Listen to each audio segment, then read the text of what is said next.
is Dr. Barry. I hope you're all having a good time. I'm still recuperating from that heart valve. My voice doesn't even sound right. Anyway, never mind.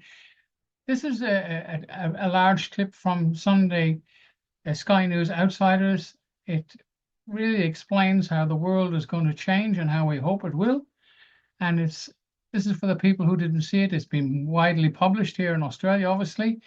There's people around the world that haven't seen it. So this is for you. Watch the whole thing. There's a lot of very valuable information. It's a little long, but fast forward if you like, but watch it because it really will explain how much your lives are going to change for the better. London News sign off. Please subscribe and support the system. Get yourselves ID cards, guys. Get out of the mess. Let's start changing now, ahead of the game. London News sign off. Bye for now.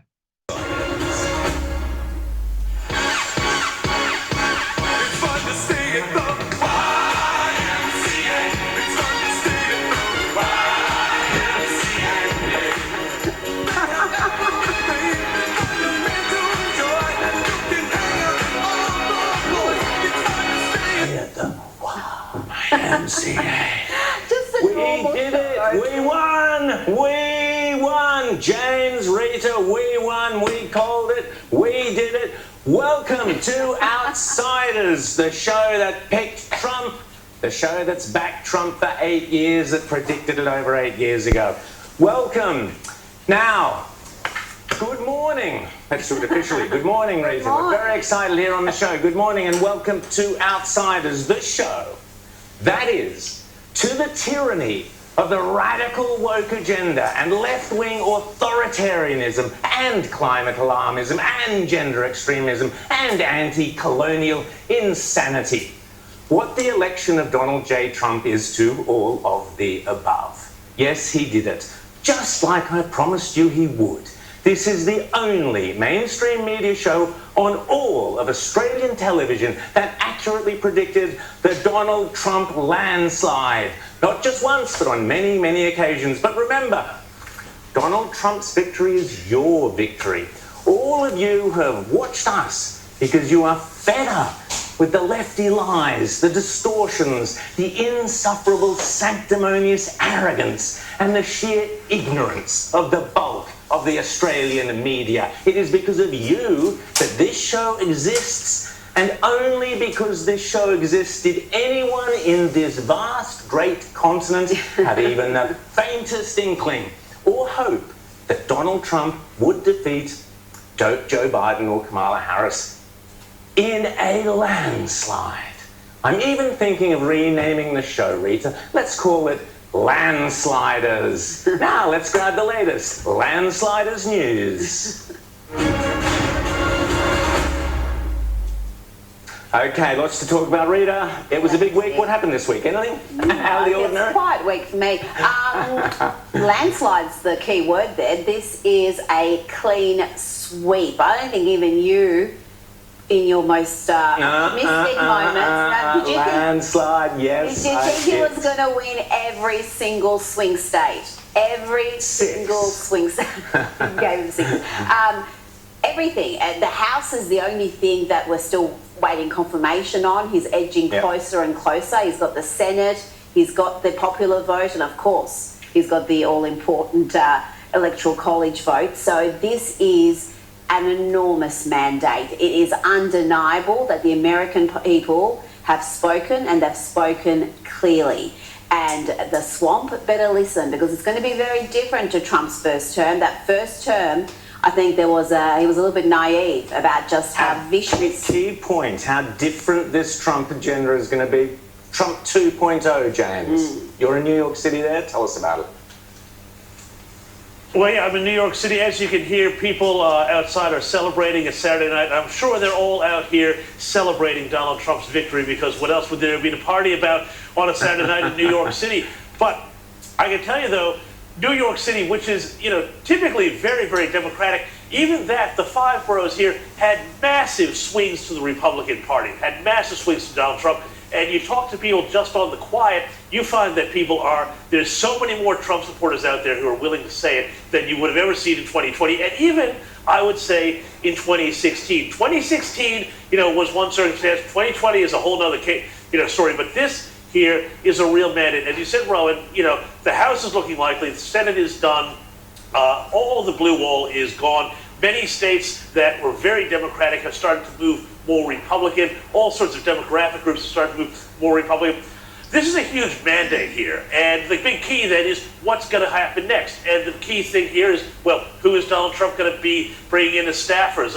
I'm hearing that Mike Pompeo may be Secretary of Defense. I'm hearing Richard Grenell may be Secretary of State. Those are a couple of names I can share with you that are being talked about very widely in Trump world. But also we see that Donald Trump himself is coming out and announcing all sorts of policies on all sorts of things, from transgender kids to the media and social media censorship. So I think they've got a better idea this time than they did in 2016 or 2020 about how the levers of power work, what they need to do. And I can tell you also, they've had their own private transition team working for months before the election. So they don't have to rely on the government to help them do the transition. They're going to do it themselves, and that's going to give them a huge advantage.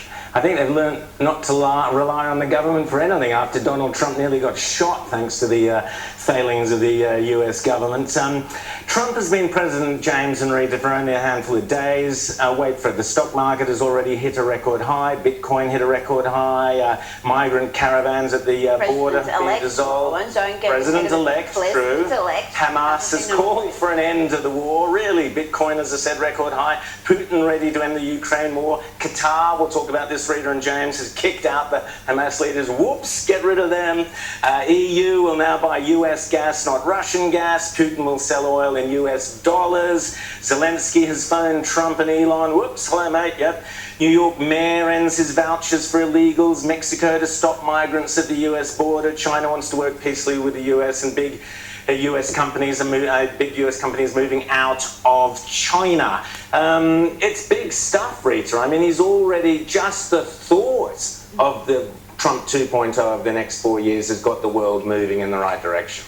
Well, this is part of the mandate. This is what the American people voted for. They don't want any more involvement in foreign wars. It's a big issue over there, and he managed to do that in his first term, as despite all the obstruction he faced from the bureaucracy, the swamp, just through strength. And that's what he does. He does diplomacy through strength. So the Iran example, he completely isolated and impoverished the Iranian regime, because he went to the likes of China and said, if you buy their oil, I'm slapping a big tariff on everything that you sell into America. So guess what the Chinese did?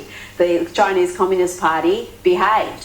When Biden came in, the Iranian regime was emboldened, it was enriched, and they made sure their proxies acted accordingly. It had Hamas, Hezbollah, they have wreaked havoc in the Middle East in those few short years. And now with Trump coming back, all of that is going to change. Everybody knows that. Everyone knows where he stands on pretty much every issue. I keep hearing, and even from Australian media that should know better, there's so much uncertainty. You don't know what he's going to... You know where he stands on every single issue. He spells it out. You just have to listen. James, I know you've missed the Australian media while you've been away, but this just it's been bad. Tickled me pink, this one. I think missed is not exactly the word. But, James, I love this story here, that I just love the understatement in it, that Trump's victory will be a test for Penny Wong's diplomatic skills. Just tell us. Exactly. Other than just writing. I think that's putting it mildly. I think you take it away, James. Well, that is putting it mildly, but I mean, what we've seen here is, on a foreign policy level, we have seen a final rebuke to what can basically be called Obamaism, the Obama-style foreign policy, which Joe Biden continued through his term of his administration. And this is this idea that, America doesn't really have interests, and if America does have interests, they're probably shameful. We should, elevate and talk to our enemies, just sort of like enlightened people can all get together and work things out between themselves. And it's a completely unrealistic sort of way to look at the world, because, of course, this emboldened Iran under the Obama administration. It really emboldened Iran under the Biden administration, and there is a very direct link to that foreign policy and the horrors of October 7th, because of course Iran was enriched to the tunes of hundreds of billions of dollars. Now, already before Donald Trump comes into office, we've had in recent weeks Israel, take massive steps to downgrade Iran's ability, both within Iran and through its proxies, to threaten the Middle East. But now I think Iran is going to be in a position very soon where it's going to have to sue for peace if it wants to survive as a regime. But really, all we can hope for is that we see the Iranian people liberated from this horrendous theocracy that they've been laboring under since 1979.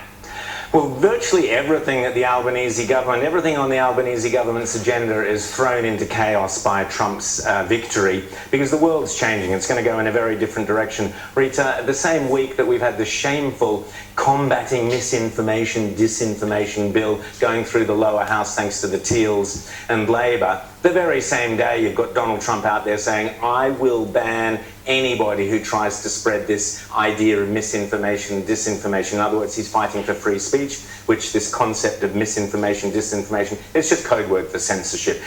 So we've seen, what's going through the Australian Parliament is in complete odds with the world agenda that's going to be set by Donald Trump, the fight for free speech.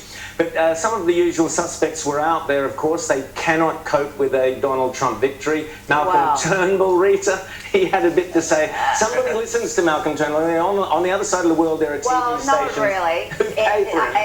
It's the lunatic asylum network that is MSNBC, which has got a pitifully small audience of echo chamber dwelling fools. MSNBC is a gift as far as I'm concerned, because my left is losing its segment, would not be able to have the content it has, the rich content, if it wasn't for MSNBC. Well, here's a lefty losing it. Let's have a look at Malcolm Turnbull. He's going to feature in tomorrow's episode. Oh, good. Yes. It sends a message that America is less reliable. He huddles up to dictators and adversaries. Just shameful stuff. Attention-seeking, shameful attention-seeking for malcontent. Really, it's an embarrassment for Australia. And James, pick up on Rudd as well. So where does this leave Kevin Rudd, who insulted Trump endlessly, said ghastly things about him for years on end? Now Trump's groveling to save his job. Can he do it? Yeah, look, I mean, first of all, by the way, I just want to go back to the misinformation point for a second, Rowan, if I can, because this is really important. Part of the reason why there is such a huge push within the Trump camp to undo all of these misinformation laws, because they know and they work with journalists like Mike Taibbi to expose just how much work there was between the Biden White House and Facebook and pre-Elon Twitter to censor stuff about the Hunter laptop, which was basically election interference, as well as stuff about the pandemic. I suspect, and I would love it if anybody out there is involved with this sort of stuff, when they start to dig through the files when the Trump administration comes to power, I will bet you that there has been collusion between the Albanese government and the Biden administration on writing our misinformation bills in Australia, and I think that should really be exposed, because if that is the case, I think we absolutely deserve to know what sort of global sort of censorship regime are we getting involved in, one which now doesn't exist. Now the Lone Star of America has gone and said the other thing. But Kevin Rudd, well, look, I think he's one for the high jump. I think he is gone for all money. I don't think there's any way that he can save his job here. I think that he will have to just simply jump or be pushed or something, because going and deleting all of his tweets, talking about making yourself the story when you've already embarrassed yourself and beclowned yourself enough with all of these things. And plus we also had the revelations earlier last week about Anthony Albanese himself when he was on Q&A in 2017 saying that Donald Trump scared the S out of him. I think, I'm sure that the Prime Minister and Trump can, work things out, over a couple of phone calls, but I suspect that Kevin Rudd is just simply, for all of his efforts to hold on to his job, I don't know how he reasonably does that. And can we put to one side this absurd notion that I keep hearing from, again, media pundits in Australia and former politicians, and there's a bit of self-congratulations involved there, about how much better our politicians are in this country than America, how we should be happy with the quality. Are they kidding themselves?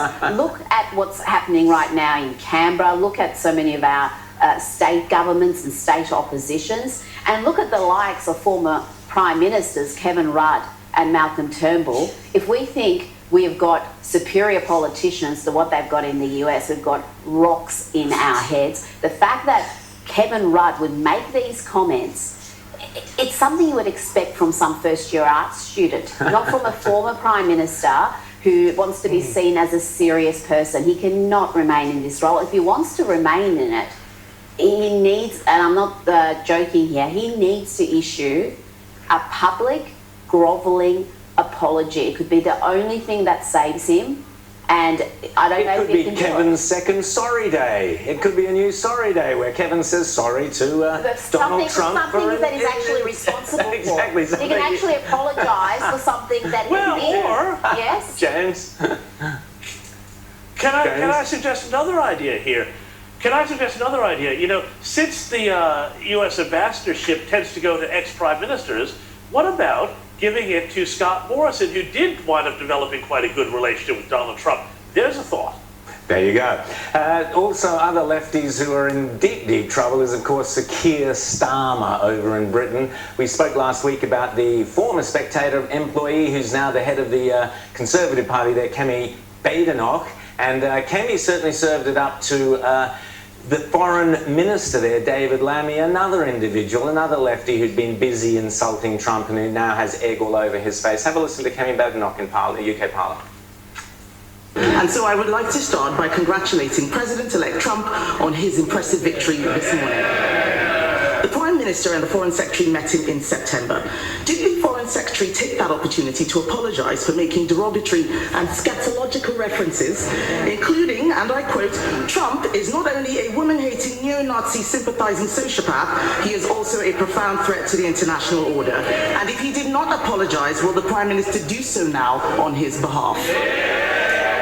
Well, you know what I love about that? Not just that the speech was brilliant, but you've got Priti Patel sitting behind her trying her best not to laugh out loud, and that's sort of failing. But she's 100% right. Lammy cannot, he should never have been appointed to that role. It's absurd that someone like him was appointed to that role with his track record. The British have got themselves into all sorts, and they've got plenty of domestic issues that are going to be keeping them up at night. But to have a fractured relationship with their biggest ally, that's a big deal. Well, I think, Rita, you're going to need another few hours for Lefty losing it the next couple of weeks, because all around the world, this is changing the world for the better. I promise you, folks, this is revolutionary what is going on. On many issues as well. Now, this is important, James. I want to just play this quick grab. It is Donald Trump Jr., but he's talking about a very important issue, which is this whole transgendering thing. Have a listen to that. The British Labour Party accused of interfering in this election. Will that damage the special relationship? It's certainly not a great start, because it's clear what they're doing, and it's absolute lunacy when I see what's going on in the UK right now, when they're jailing people for misgendering someone. I mean, it's honestly, it's disgusting, and they should be ashamed of themselves. So that whole issue that James was just talking about, this combating misinformation, censorship, cancelling, all of that stuff is right in Donald Trump's sights, and he's going to knock this stuff out. We've had enough of this around the West. We've got to get back to the fundamental principles of free speech and people being allowed to say and think what they like. And this is why some of what Kevin Rudd said was not only so ill-advised, but so crazy. He called Trump anti-West. How can you call a man who is pro-Western values, pro-free speech, pro-liberty, anti-West? It is such a warped view. Sure, if you want to criticise him, if you don't share his belief system, fine, but try to stick with reality. Yeah, and Trump will go down as one of the great free speech warriors, I can promise you that. James, quickly, tell us about this FEMA supervisor. This is so disgusting. It beggars belief. James, tell us about it. Well, the short form of it is that a FEMA supervisor, it's the Federal Emergency Management Agency. They're the people who help clean up after natural disasters in the U.S. Federal agency. You're not going to believe this. A supervisor in Florida, after that massive hurricane ripped through there, issued instructions which were then carried out not to deliver aid or help people sign up for aid if their house had a Trump sign or a Trump flag out the front of it. Blatant politicization of the government. This is the most extreme version of what we have seen and complained and worried about so much, is that, you know, under the left, politics gets injected to everything. Everything becomes political. This is really scary stuff because people's homes and lives are at stake here. Now, the FEMA has said, you know, we've taken action against this person. I don't know whether they've actually fired them because, of course, they're a government worker and they're very hard to fire. But, you know, they're making massive apologies for it. But this is exactly precisely the point. This point where petty bureaucrats out there can inflict their political values on everybody else using, you know, the power of the government that they have just because they work for the government, not because they're any particular genius or anything like that, to affect and really detrimentally affect and hurt people because they have the wrong politics. This is, you know, the stuff of the third world. This is such a great example of why it was such a good thing that this whole, you know, nonsensical, you know, progressive, politicized everything administration of the Bidens, the Democrats, is all gone, because I can tell you there is a pent-up energy in America right now. It feels like it's being released because, you know, everybody has been walking on eggshells for 4 years and not being able to say what they think and not being able to say who they support. And now it's like you talk to people and they feel like, yeah, okay, we can finally say what we think, you know, and it's starting, and we're already starting to see it. But this case of FEMA and this administrator is precisely why we need a change. Well, this is pure evil, in my opinion. You have help, disaster relief help, being denied to people because of how they vote. Those people could potentially, I'm not saying they did, but potentially could have been ill or damaged or injured or even died because of the neglect of not getting the help. And this grubby individual, a bureaucrat as you say, is sitting there wielding life and death decisions over people because of her political opinions. Rita, this is fascism, this is Nazism, this is totalitarianism, this is as bad as anything we ever saw under Stalin or Mao. And this is the end point of diversity and inclusion and woke policies, that instead of choosing people on merit, you choose people on whatever woke categories you have, and you end up with a bureaucracy that is infested with political self-righteousness. Well, this is the left for you in a nutshell. It's all about projection with them. Everything they accuse their opponents of, they're guilty of themselves. Yeah. When they talk about the other side being full of hate, intolerant, closed-minded, no. That's how they are, and you see it in how little tolerance they have for even family members who vote differently to them. You see it in the absolute meltdowns we have seen from people in the media to just everyday people filming themselves having tantrums because Donald Trump won. They are completely in an echo chamber, and they cannot accept. You look at the excuses, and I tell you, the Republicans can only hope that their opponents remain as dumb as they are right now, because if you look at so much of the commentary in the US media, they're blaming racism, they're blaming sexism, they're still sticking they're blaming misinformation, they're doing everything other than actually looking at why they were rejected so forcefully. And think about this, and this is something that's not been talked about enough. Kamala Harris had a war chest of $1 billion. She outspent Trump 3 to 1, if not more. If Trump had that sort of money, there would have been a red wave that would have covered the entire country, including California. That is the fact that you could squander that sort of an advantage, all the good publicity you're getting from the media whilst Trump's just being slammed day after day, and still lose the landslide. But it's also, James, wow. Can I jump in on that there? Sure, go ahead. We've just had some revelations about who that money has gone to. Yeah. I've seen one list of filings. Apparently, Harpo Productions, which is Oprah Winfrey, got $1 million. Yes. $1 million. There are campaign consultants who got paid hundreds of millions of dollars. They spent $100,000 to recreate the set of Call Me Daddy for that podcast she went on, to do it in a hotel room.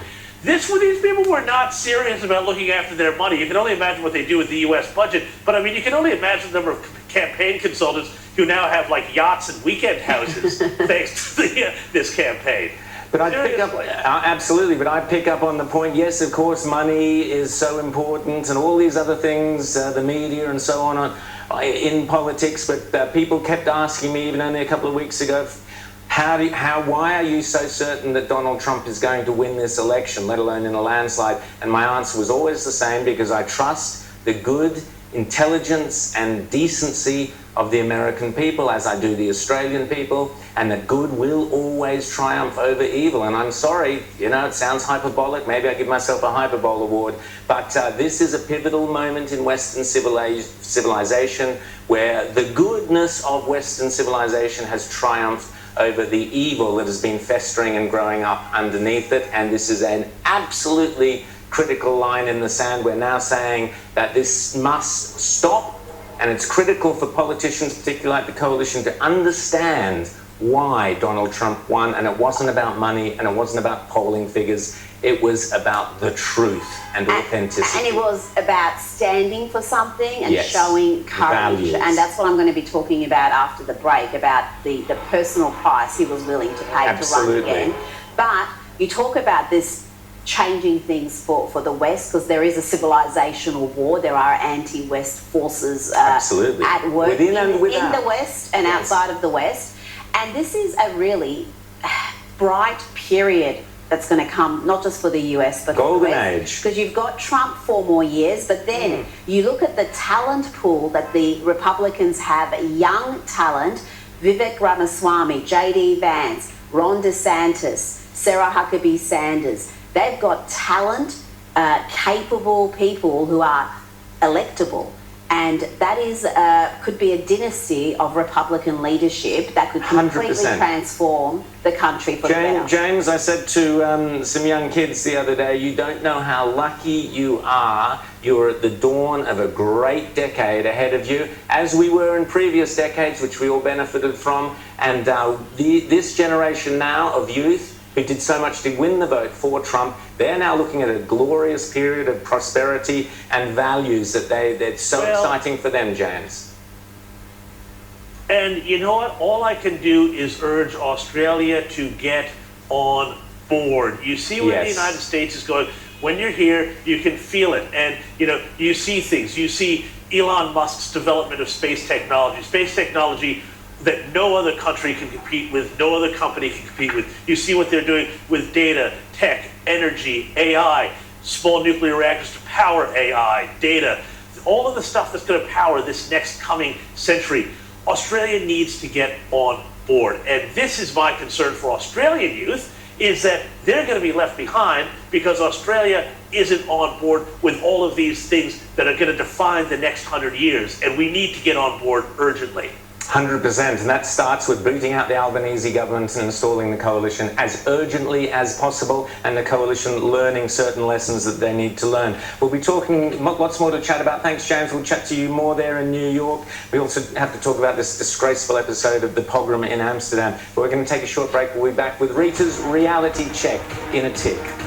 You're watching Outsiders with your host, Rowan, Threat to Democracy D, James, unburdened by what has been Morrow, and I'm Rita Panahi. And on this momentous Sunday in this historic week, let's just take a moment and marvel at just how utterly divorced from reality the bulk of the media is and has been over the past decade, and how loathed and distrusted they are by the majority of the American public. The media has been fully complicit, indeed enthusiastic participants in pushing every lie, every manufactured outrage, every hoax about Donald Trump. And you can be sure they'll be at it again during his second term. We've had years of verifiable lies being debunked, from the fine people hoax to the drinking bleach nonsense to the bloodbath lie to the Russian collusion conspiracies, and yet they keep repeating these lies without correction, without fact checks. Joe Biden, Kamala Harris, Barack Obama are among those who repeated the fine people hoax during the election campaign. They keep calling the most pro-Israel president we have seen, a man who has a Jewish daughter and Jewish grandchildren, a Nazi. And in the final days of the campaign, they came up with another outrageous lie, that Donald Trump had threatened to shoot war hawk Liz Cheney. But the left and their media propagandists have cried wolf one too many times. Polls show that trust in the media is at historic lows. All that fake news is caught up with the fourth estate. Only Democrats have any trust in the media, with 54% saying they have a great deal or fair amount of trust in the media, according to the latest Gallup poll released last month. Only 1 in 10 Republicans and 27% of independents have a great deal or fair amount of trust in the media. It's that last figure that helped deliver a famous victory for Donald Trump. The independent voters that Democrats were counting on are not buying the fake news about Donald Trump, not anymore. The game has changed. If you're watching this program or my show, you'd know that. We've talked about it for years, but for many Australians and folks around the world used to consuming leftist media output on domestic US politics, well, they were in for a shock this week. If you're used to god-awful, simplistic regurgitation of CNN and MSNBC talking points that we get on the ABC, that we get on all the other free-to-air networks, including the commercials, 9, 10, 7, well, you'd be shocked and probably bewildered about this election result. For in the end, it was a landslide. President-elect Donald Trump delivered a rare red wave, winning the presidency, the Senate, the popular vote, and he is likely to deliver the House as well for the Republicans. His mandate is undeniable. Trump won every single swing state. The pollsters and media pundits will continue to get it wrong because they exist in an echo chamber that appears incapable of understanding the Trump phenomenon. You see, Americans decided they cared more about economic prosperity, border security, and world peace than unfettered access to late-term abortion and tampons in boys' bathrooms. Americans prioritised their families' interests over the Democrats' endless culture wars and reckless policies, from soft-on-crime legislation to the open border madness that has seen more than 10 million people cross the southern border illegally under the Biden-Harris administration. Americans decided to go back to Trump and to unburden themselves from what could have been under the Harris-Waltz administration. The media told us abortion was the key issue and that women would deliver Harris a overwhelming victory. But in the end, more women voted for Trump than men voted for Harris. Indeed, the majority of all married men, unmarried men, and married women backed Trump, while the majority of unmarried women backed Harris, according to NBC exit polls. Trump had the backing of real women's rights campaigners, from Ayaan Hirsi Ali to Kelly J. Key to Megyn Kelly, who gave Trump a powerful endorsement in the final hours before the election. Kamala had the backing of woke celebrities who can't even tell you what a woman is. Far from having a women problem, Trump had merely an unmarried women problem, or as J.D. Vance famously called them, a childless cat lady problem. As one pundit sagely put it before the election, the Democrats have become the party of miserable women and weak men. Ultimately, it didn't matter how many celebrities like Taylor Swift identified as childless cat ladies to endorse Kamala. Indeed, one can argue the celebrity endorsements did more harm than good. Sure, Kamala Harris effectively used the likes of Beyonce, Eminem and Bruce Springsteen to get crowds who expected a free concert to her rallies, but the deranged ramblings of celebrities like Robert De Niro, Cardi B and Oprah Winfrey proved completely ineffective in boosting the Democrats' vote. When you're struggling to afford your mortgage payments or put food on the table, the last thing you care about is what Jennifer Lopez has to say about democracy. The second Trump term cannot come soon enough. He has assembled a formidable team with broad appeal. He's got a literal genius in his team, Elon Musk. He's got former Democrats like Tulsi Gabbard. He's got Robert F. Kennedy Jr. There's Vivek Ramaswamy and J.D. Vance. The future is bright for the Republicans and for America. But Trump's triumph has seen the left emoting wildly, which, to be honest, is enormously entertaining. And it's quite clear that there's Australians losing their minds over this famous victory, and sadly, almost all of them are low information fools who've swallowed the nonsense the media has fed them. When you ask them why they hate Donald Trump, it becomes apparent very quickly that they are clueless. And talking about clueless, let's take a second to marvel at just how uniquely awful the Kamala Harris and Tim Walz team were. Radical left ideology with terrible records in their respective states. Kamala is inept, unlikable, inauthentic. Walz is just a weirdo. And trust me when I say, if they didn't outspend Trump 3-1, they would have lost California and New York. Today, Tim Walz shared this message of unity and common understanding. Swallow a little bit of pride and look a little harder to find common ground with our neighbors who didn't vote like we did in this election. Maybe we won't agree on every issue. Hell, maybe we won't agree on any issue. But maybe when the campaign signs come down, we all get a little break from the rhetoric and the TV ads and the fundraising texts, and I'm sorry about those.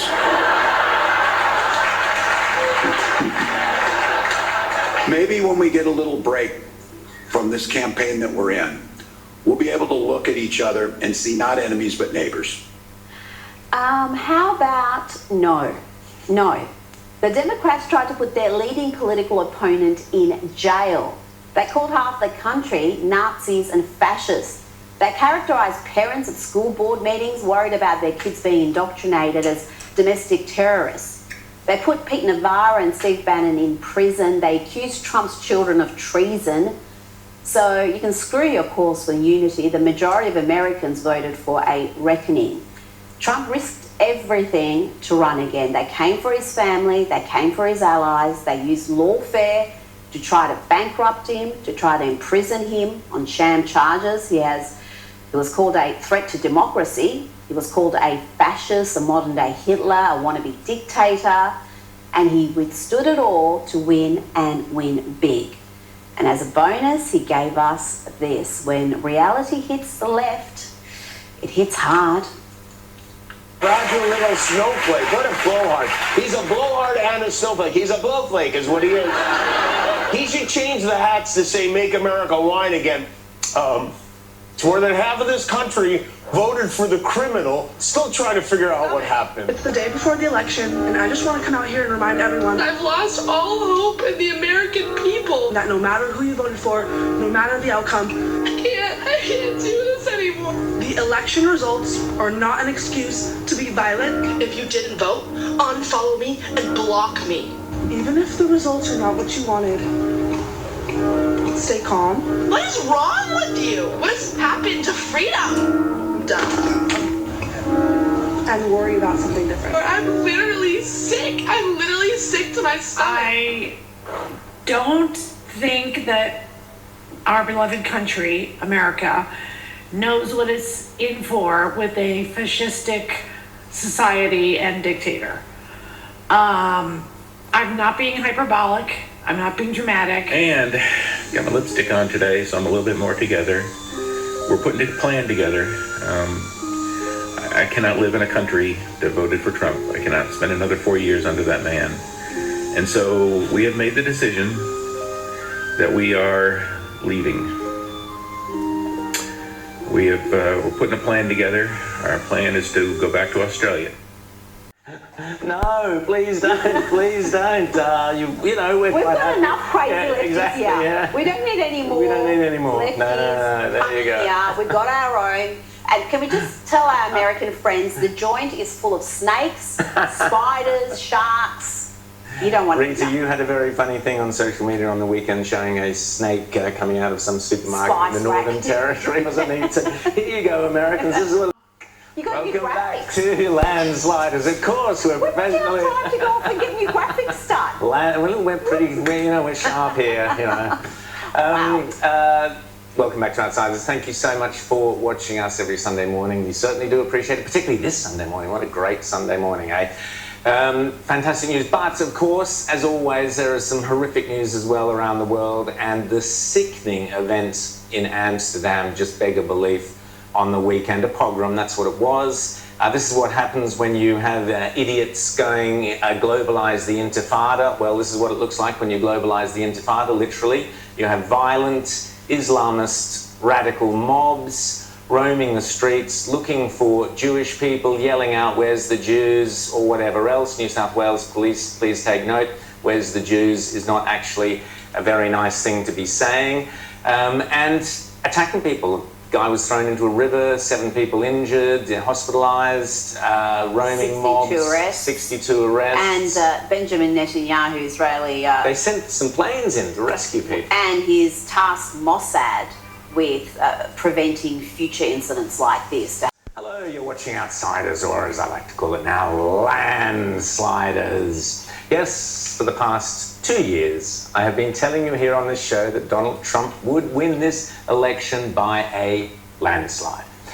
But while I was busy confidently predicting week after week this result, what were the publicly funded ABC's finest political experts telling you? Now, David, it seems that a very important endorsement has just come through. Jeremy, I'll tell you what, if the Democrats were happy with Kamala Harris's performance there tonight in the debate, they'll be even happier with what's just followed. We've been waiting a long time for this. Perhaps unsurprising, Taylor Swift has now endorsed Kamala Harris.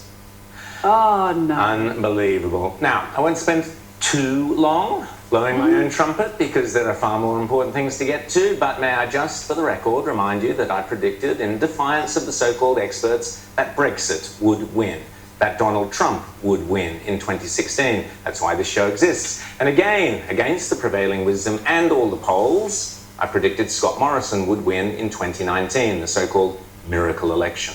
The only prediction I made in 2022 was that Morrison's treacherous adopting of net zero and vaccine mandates would almost certainly cost him the election. For the last 2.5 years, though, against all the elitist expert opinion in this country, along with colleagues at The Spectator Australia like James Allen and David Flint, I predicted not only that Donald Trump would win this election, but that it would be in a landslide. I did so fairly often, as it happens. Only 4 days of Kamala-induced misery left until what I confidently predict will be a Donald Trump landslide. Don't worry, Donald Trump is going to win in a landslide, while America gets ready to elect Donald Trump in a holistic landslide. Trump's going to win this thing in a landslide. There's always a very high risk in making confident political predictions, which is why so few of my peers are prepared to do so, for fear of ending up like this political analysis Professor Dr. Arlene Battishill last Tuesday. He asked me, why I was getting the champagne, and I said, because I'm going to be toasting Madam President tonight. And he just looked at me with kind of like a smirk on his face, and I said, she's going to win this, right? She's going to take every one of the swing states plus Iowa. And he said, oh, but the numbers are so close. I said, I'm a political analyst. I'm telling you right now, the numbers are there. She's taking this election. And then I said to him, you realize, and he didn't tell me who he voted for, but of course I knew. And I said, you do realize you wasted your vote, right? Oh my God. I am often reminded on Twitter, although, of my most famous incorrect prediction when I confidently predicted Donald Trump would win the last election in 2020. But did I really get it wrong? You decide. This graph has been doing the rounds on social media over the last few days, showing the Democrat vote for the last couple of decades. In 2008, Obama got 69 million votes. Then in 2012, Obama dropped to 65 million votes. In 2016, Hillary also got 65 million votes. And at this election, Kamala Harris got 66 million votes, pretty consistent. But here's that intriguing anomaly you can see on your screens. In 2020, Joe Biden got 81 million votes, a magical 15 million over Obama or Kerry or Clinton or Harris. There are cynics out there saying that this anomaly somehow suggests those 15 million votes may perhaps be somewhat questionable. What do you think? What do I think? Now, you might very well think that. But of course, I couldn't possibly comment. On a more general note, I've been predicting for over a decade that young people would rebel, as we did, as our parents did, as the punks did, as the rock and rollers did, against the authoritarian establishment of the day, which is now the woke left, and that anti-woke conservatism would become the new cool, which is precisely what has happened. To be a young, rebellious teenager now, you're a conservative.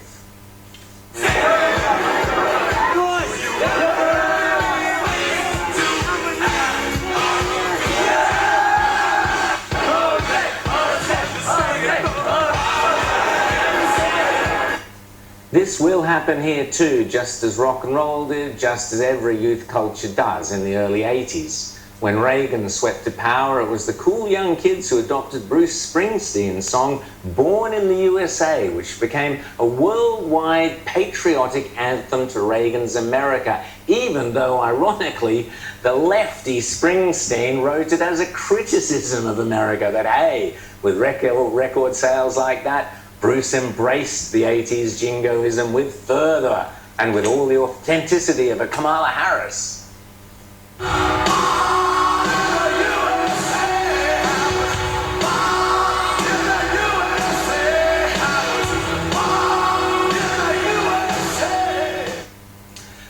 Reagan's America changed the world universally for the better. Economies boomed and America kept the enemies of the West in check. Best of all, the Berlin Wall, the great symbol of Soviet oppression, came crashing down. People were freed. The next 4 years under Donald Trump, I have no doubt, will also change the world in 1,000 ways, many of which we can't yet imagine, but all of them for the better. Trump will rescue Western civilization. Trump will rescue our economies. Trump will rescue our security. Where Reagan brought down the Berlin Wall, Donald Trump will dismantle the woke wall, the insidious, oppressive structure of state censorship, of big state authoritarianism, and Western industrial self-destruction. He's only been president-elect for a couple of days, but the pronouncement he has already made are as astonishing as they are exhilarating. Trump has hit the ground running, and he has already outlined dramatic plans and his intentions on a host of issues, from free speech to cleaning out the swamp to climate to the deep state. If we don't have free speech, then we just don't have a free country. It's as simple as that. If this most fundamental right is allowed to perish, then the rest of our rights and liberties will topple.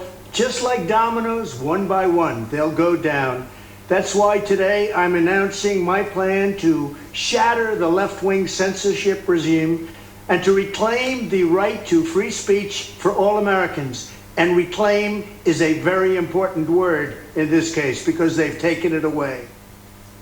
Trump then goes on to explain how the left-wing media, corporations, academia and governments have already engaged in censorship, and he outlines how he will forcefully put an end to it, and he identifies misinformation and disinformation as those key elements of censorship, so-called misinformation, disinformation. The contrast with the idiocy of what the disgusting censorship laws that passed through the Australian lower house this week could not be clearer. Well done, Teals. Under Trump, Albanese and the Teals censorship laws would be illegal. But here's the fascinating thing. Trump even understands that the way to protect kids from social media harm is to remove the harmful content, not to ban the kids from going on social media. You watch as Australian teenagers now become avid fans of Donald Trump because Albo is trying to ban social media. From now on, digital platforms should only qualify for immunity protection under Section 230 if they meet high standards of neutrality, transparency, fairness, and non-discrimination. We should require these platforms to increase their efforts to take down unlawful content such as child exploitation and promoting terrorism, while dramatically curtailing their power to arbitrarily restrict lawful speech. But Trump first needs to drain the swamp. Again, something we urgently need to do in Canberra, to remove power, excessive, abusive power from the unelected bureaucrats who've run our lives, and to stop the corruption that sees senior bureaucrats and politicians going straight into cushy, high-paid jobs in the industries they were supposed to have been regulating.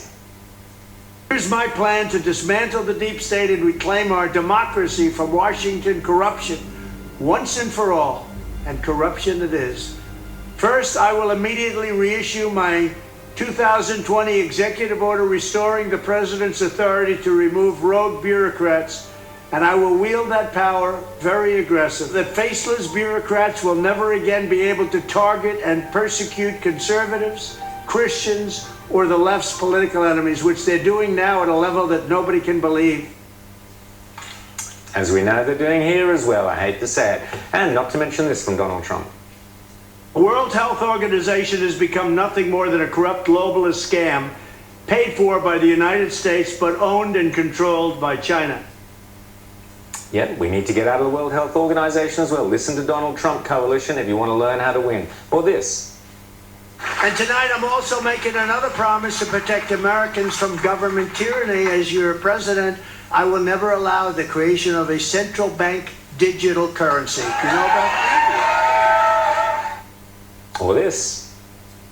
I will sign a new executive order instructing every federal agency to cease all programs that promote the concept of sex and gender transition. And did I mention climate change? This sounds eerily familiar. So they changed it. You know what the term is? Climate change. This way, if it gets warmer, it's fine. If it gets cooler, if it rains, if snow comes down in the middle of the summer, it's climate change, you know. And we've spent trillions and trillions of dollars on things that, you know, putting windmills all over these magnificent plains and fields and valleys and oceans. And then they had one whale in, I think, 50 years come up. And then last year, they had like 18 of them wash ashore, die. And it's all a big hoax. Port Stevens, take note. Oh, and there was this. He's worried about the ocean will rise 1/100% over the next 300 years. And this. Most urgent tasks, not only for our movement, but for our country, is to decisively defeat the climate hysteria hoax. Conservative leaders, think tanks, and intellectuals must be fearless in calling out the lunacy of what you're seeing and what you're being led into. The world is not ending. Our future is not dying. We have to defeat the climate hoaxsters once and for all, and then they change it all of a sudden. Climate change, because you can't miss on climate change. It can go up, it can go down, it can go 15 different directions. It's climate change that's killing us. Peter Dutton and the coalition take note. Net zero is finished now. Well done on Champion Nuclear, yes, which is great. But the world is about to change. The coalition must embrace the Trump agenda in its entirety because we can be winners if we ride the Trump train. The coalition must immediately get ahead of the curve and abandon net zero, but also, as I said earlier, the coalition must oppose all of Albanese's censorship measures, not just some of them. The coalition must become the champions of free speech and the enemies of elitist leftist authoritarianism. Kevin Rudd must be booted out of the Washington ambassador's residence and replaced with a solid Trump supporter. I can think of one or two I could recommend.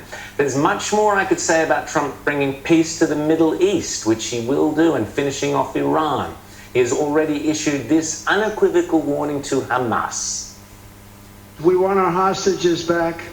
And they better be back before I assume office, where you will be paying a very big price.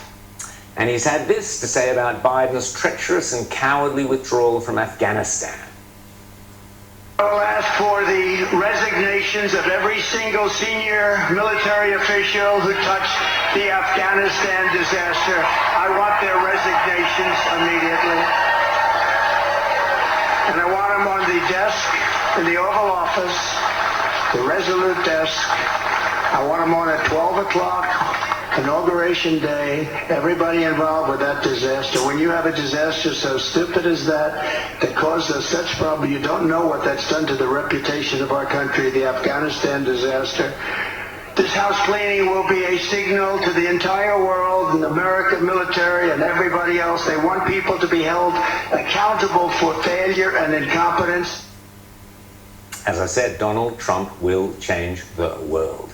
He will rescue and restore the Judeo-Christian values of the Western Enlightenment, and he will defeat the sinister left-wing cult of self-loathing that has crippled an entire generation with its fake gods of transgenderism, climate change, and obsession with race and racism. But it's not only Trump. The team he brings with him, Elon Musk, J.D. Vance, Vivek Ramaswamy, Rita mentioned them, Tulsi Gabbard, they will transform America and the West. Yes, there will be many tough battles to be won. Indeed, there are great perils and dangers that lie ahead as Trump's enemies realize the threat he poses to their very existence and try to stop him. The left will become even nastier, even more sinister, and even more subversive and manipulative than anything we've yet seen. But we know their tricks and we know their lies, and we know we can defeat them with the truth.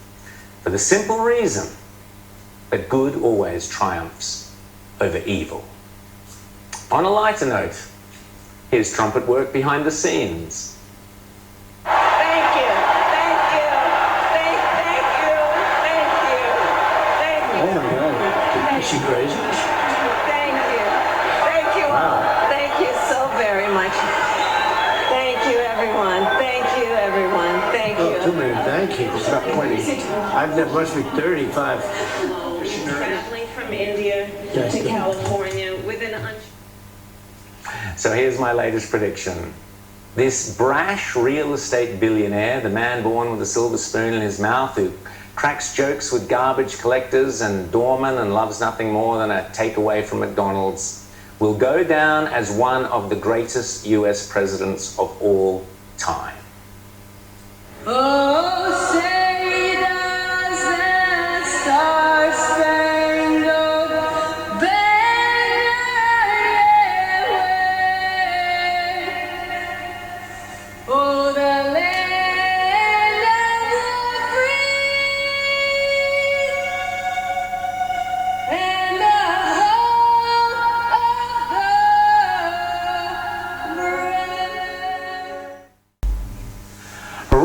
Roll up, step right this way, ladies and gentlemen. It's the freakiest show in town. You'll be shocked, you'll be surprised, and above all, you'll be censored by this bunch of albozos, Canberra clowns, who have now decided that they and their miserable little Barton bureaucrats are the font of all knowledge and the source of all truth. Indeed, they seem to have stolen their show from this scary Kiwi clown. We will continue to be your single source of truth. We will be the only source of truth. This belief in being the single source of truth is, of course, symptomatic of history's most notorious communists, Marxists, fascists, and other totalitarians. Here are some of my favorites. But, of course, authoritarian leaders come in all shapes and sizes.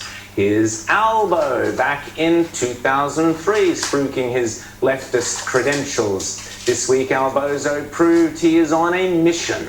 First of all, shoving his Orwellian censorship bill through the lower house, thanks Teal's laws that will end free speech in this country. On top of which, Albozo announced he intends to ban anyone and everyone under the age of 16 from going on any social media. These are, in my opinion, the most draconian anti-freedom measures anywhere in the Western world, and they will spell the death of freedom and individual liberty in Australia. The diggers who fought and died for our freedoms must be spinning in their graves. But like any good authoritarian, Albozo needed his useful idiots to get his sinister plans through the lower house. And for Albozo, useful idiots don't come any more useful or, indeed, any more idiotic than the tumbling, twirling Teals. Kylie, Zoe, Sophie, Monique, Kate, Allegra, and everybody's favourite Zali, the member for Warringah. Or should that be the member for the New World Order and the World Economic Forum? Have a listen to this useful idiocy.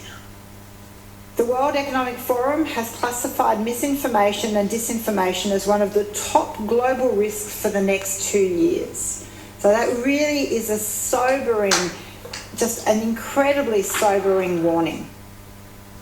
Unbelievable. So the Teals happily put the interests of the World Economic Forum, the most discredited and politicised socialist, verging on fascist organisation on the planet. Zali puts their interests and their truth over the interests and freedoms of everyday hard-working Australian mums and dads who, according to Zali, apparently can't be trusted to discern the truth for themselves and need bureaucrats to do it. The World Economic Forum, by the way, The same globalist clown show who have been busy peddling climate change as the greatest threat along with COVID. And also they thought we needed the Great Reset. Remember that? To ensure our kids, quote, own nothing and are happy about it. Great. Now these comedians are terrifying the world about so-called, you heard it from Zali, misinformation and disinformation. Or to give those terms their proper technical translation, censorship and suppression. I hope the freedom lovers of the Northern Beaches remember Zali Steggall's treachery at the next election. I am incredibly concerned that Australia is woefully unprepared to counter AI-generated and pushed content around that is misinformation and disinformation. We're all so stupid, apparently. Here's another teal, Kylie Tink, willfully destroying free speech. While there have been valid concerns about potential implications to freedom of expression, I believe to the extent there is a restriction on that freedom of expression, it's justifiable and proportionate. And in fact, this legislation actually protects a number of human rights. So let me get this straight. Kylie Tink gets to decide what the great minds from Socrates to Plato to Voltaire have all wrestled with. And she, Kylie Teague, gets to decide what limitations are justifiable and proportionate to place on your right to what you can read, think, and say. So Voltaire, Plato, Socrates, what would they know? Kylie Teague, she's the great knowledge on free speech and its limitations. Worse, it gets worse, yes, under Albozo, it always does. Here is Labor's Michelle Rowlands, the communications minister, making matters even worse. Labor is introducing age restrictions onto social media under Labor's plans, which the Liberals must oppose if they wish to win government. If you don't oppose it, you will may not, mark my words. All social media platforms under these regulations will be banned to anyone under 16. This is sheer lunacy. Let's be very clear here. There is no out for the platforms here. We're being very clear that there are age-restricted services, and those commonly understood platforms like TikTok, X, Instagram, Facebook, they will all be age-restricted services. You hear that, kiddies? Yep, all of them. How dare a government ban young adults from accessing information?